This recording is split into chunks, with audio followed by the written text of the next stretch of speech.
जोशी मठ की ये महाप्रलयकारी तबाही भगवान श्री बद्री नारायण के धाम तक पहुंच चुकी है।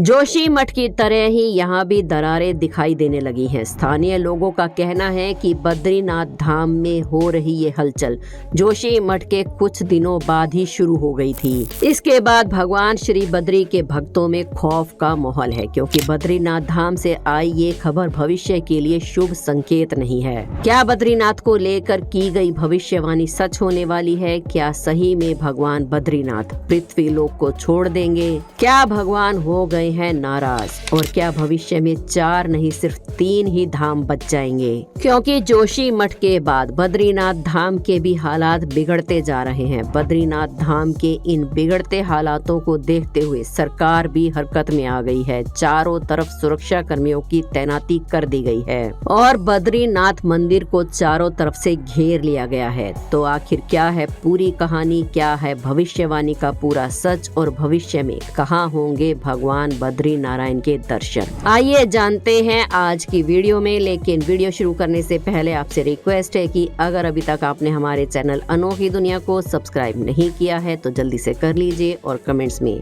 ओम नमो नारायण जरूर लिखें।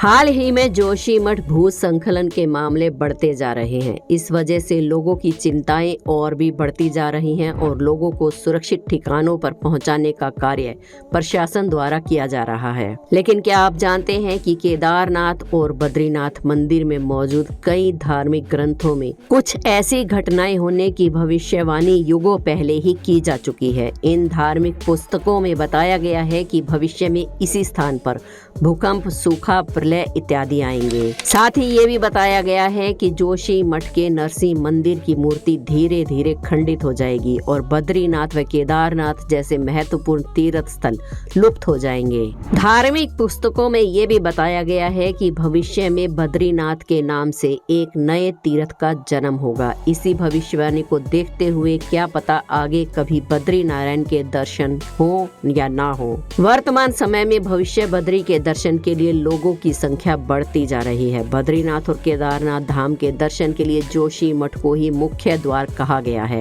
ऐसा इसलिए कहा गया है क्योंकि जोशी मठ से बद्रीनाथ धाम केवल 45 किलोमीटर और केदारनाथ धाम महज 50 किलोमीटर दूर है। केदारनाथ और बद्रीनाथ के प्रवेश द्वार जोशी मठ की तबाही से ये भविष्यवाणी आधी तो सच हो ही चुकी है। लेकिन अगर ये धाम तबाह हो जाते हैं तो कैसा होगा भविष्य में बद्री धाम? जोशी मठ से लगभग 17 किलोमीटर दूर पूर्व में धौली नदी के किनारे 3 किलोमीटर की यात्रा से वहां तक पहुंचा जा सकता है। लेकिन यहाँ सिर्फ ट्रैकिंग के जरिए ही पहुंचा जा सकता है। धौली गंगा का अर्थ होता है सफेद पानी और ये नदी तपोवन के दोनों तरफ से पहाड़ों के बीच में से बहती है। ऐसा माना जाता है कि कलयुग की शुरुआत में जोशी मठ के नरसिंह देवता की मूर्ति का हाथ धीरे धीरे पतला होता जाएगा और एक दिन टूटकर गिर जाएगा। उस समय विष्णु प्रयाग के पास पाथमिला में नर और नारायण नाम के 2 पहाड़ एक हो जाएंगे, जिससे बद्रीनाथ जाने का रास्ता बंद हो जाएगा और भगवान बद्री नारायण पृथ्वी से लुप्त हो जाएंगे।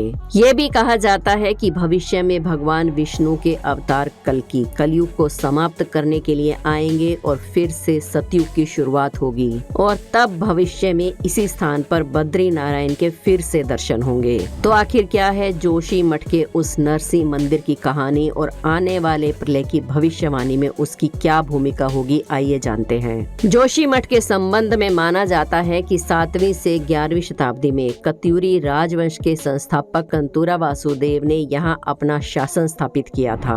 इस राजवंश के राजाओं ने यहाँ हर तरफ मंदिरों की स्थापना करवाई थी, तभी यहाँ पर भगवान नरसिंह का मंदिर भी बनवाया गया था। लेकिन जोशी मठ को स्वर्ग का द्वार क्यों कहा जाता है? इसके पीछे एक पौराणिक कथा है जो कि पांडवों से जुड़ी हुई है। कहा जाता है कि पांडवों ने राजपाट छोड़कर स्वर्ग जाने का जब निश्चय किया तो उन्होंने जोशी मठ से ही पहाड़ों का रास्ता चुना। बद्रीनाथ के पास पांडुकेश्वर या पांडवों की जन्म स्थली बताई जाती है। बद्रीनाथ के बाद माना गांव पार करने के बाद एक शिखर पड़ता है स्वर्गारोहिणी।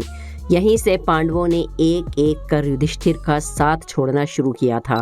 फिर अंत में एक कुत्ता ही युधिष्ठिर के साथ स्वर्ग तक गया था। इसी पौराणिक कथा के चलते जोशी मठ को स्वर्ग का द्वार भी कहा जाता है। जोशी मठ को पार करने के बाद आगे फूलों की घाटी आती है और ओली की शुरुआत होती है, जिसकी सुंदरता स्वर्ग जैसी है। इसीलिए जोशी मठ को स्वर्ग का द्वार कहा गया है। आदि गुरु शंकराचार्य जब चारों धामों की स्थापना करने के लिए भ्रमण कर रहे थे, उस समय उन्होंने जोशी मठ में एक शहतूत के वृक्ष के नीचे तप किया था और उन्हें यहाँ ज्योतिष ज्ञान की प्राप्ति भी हुई थी। इसीलिए जोशी मठ को ज्योतिर्मठ भी कहा जाता है। यहाँ शंकराचार्य जी ने नरसिंह भगवान की एक मूर्ति की स्थापना की थी, क्योंकि जोशी मठ को भगवान नरसिंह की तपस्थली भी माना जाता है। मान्यता है कि पहले जोशी मठ समुद्र में स्थित था। जब ये पर्वत के रूप में खड़ा हुआ, तब भगवान नरसिंह ने इसे अपनी तपस्थली बनाया। जोशी मठ को लेकर कथा है कि यहाँ पर रामायण काल में हनुमान जी का भी आगमन हुआ था। लक्ष्मण जी जब मेघनाथ के शक्ति बाण से मूर्छित हो गए थे, तब हनुमान जी संजीवनी बोटी की खोज में यहाँ आए थे। हनुमान जी को रोकने के लिए रावण ने काल नेमी नामक राक्षस को यहाँ भेजा था। हनुमान जी ने जोशी मठ में ही काल नेमी का वध किया था, कहा जाता है। इसीलिए आज भी यहाँ की जमीन लाल कीचड़ की तरह दिखती है। जोशी मठ में भगवान विष्णु का एक अन्य प्राचीन मंदिर भी है, जिसे नरसिंह मंदिर के नाम से जाना जाता है। यहाँ भगवान विष्णु की नरसिंह अवतार में जो मूर्ति है, वो आधे मानव और आधे सिंह के रूप में है। भागवत पुराण के अनुसार हिरण्यकशिपु का वध करने के लिए ही श्री हरि ने ये अवतार धारण किया था। जोशी मठ में इस मंदिर में भगवान नरसिंह के साथ बद्री नारायण, उद्धव और कुबेर स्थापित है। सर्दियों में जब बद्रीनाथ मंदिर के मुख्य कपाट बंद हो जाते हैं, तब पुजारी इसी नरसिंह मंदिर में भगवान बद्री नारायण की पूजा जारी रखते हैं। इस मंदिर में जो नरसिंह भगवान की मूर्ति है, उसकी रहस्यमयी बात यह है कि इसका बायां हाथ समय के साथ कमजोर होता जा रहा है। ऐसी भविष्यवाणी है कि जिस दिन भगवान नरसिंह की ये बाईं भुजा टूटकर गिर जाएगी, उस दिन न सिर्फ जोशी मठ बल्कि पूरा बद्रीनाथ धाम खत्म हो जाएगा।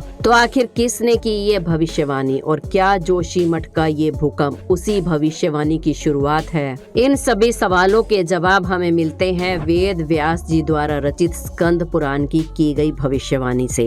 वेद व्यास जी ने लिखा है कि घोर कलयुग के समय जोशी मठ में स्थित भगवान नरसिंह का बायां हाथ गिरने के साथ ही एक भयानक भूकंप आएगा। ये भूकंप इतना भयावह होगा कि नर और नारायण नाम के दो पर्वत, जिन्हें जय और विजय के नाम से भी जाना जाता है, दोनों मिलकर एक हो जाएंगे। प्रचंड भूकंप के कारण जब ये विशाल पर्वत दोनों मिलकर एक हो जाएंगे, तो बद्रीनाथ मंदिर लुप्त हो जाएगा और कोई भी भगवान बद्री नारायण के फिर दर्शन नहीं कर पाएगा। केदार खंड के सनत कुमार संहिता में भी इसी भविष्यवाणी का वर्णन मिलता है। तो क्या जोशी मठ में आया ये भूकंप उसी भविष्यवाणी की शुरुआत है? क्योंकि साल के शुरुआत में ही ऐसी परिस्थितियां बनती जा रही हैं, जिन्हें देखकर तो ऐसा ही लगता है। क्या सच में भगवान विष्णु कल की अवतार में आएंगे? जैसा कि भविष्यवाणियों में बताया गया है कि जब धर्म पूरी तरह से लोप हो जाएगा, चारों धाम लुप्त हो जाएंगे, तब कल की अवतार दुष्टों को दंड देने के लिए आएंगे। तो क्या चारों धामों में से एक धाम बद्री धाम अब समाप्त होने की कगार पर है? दोस्तों, आपका इस बारे में क्या विचार है, हमें कमेंट्स में जरूर बताएं। वीडियो पसंद आई हो तो एक लाइक जरूर करें। हमारे चैनल अनोखी दुनिया को सब्सक्राइब करके बेल आइकन को प्रेस करना ना भूलें। कमेंट्स में ओम नमो नारायण जरूर लिखें। कल फिर मिलेंगे एक और वीडियो में। जय बद्रीनाथ।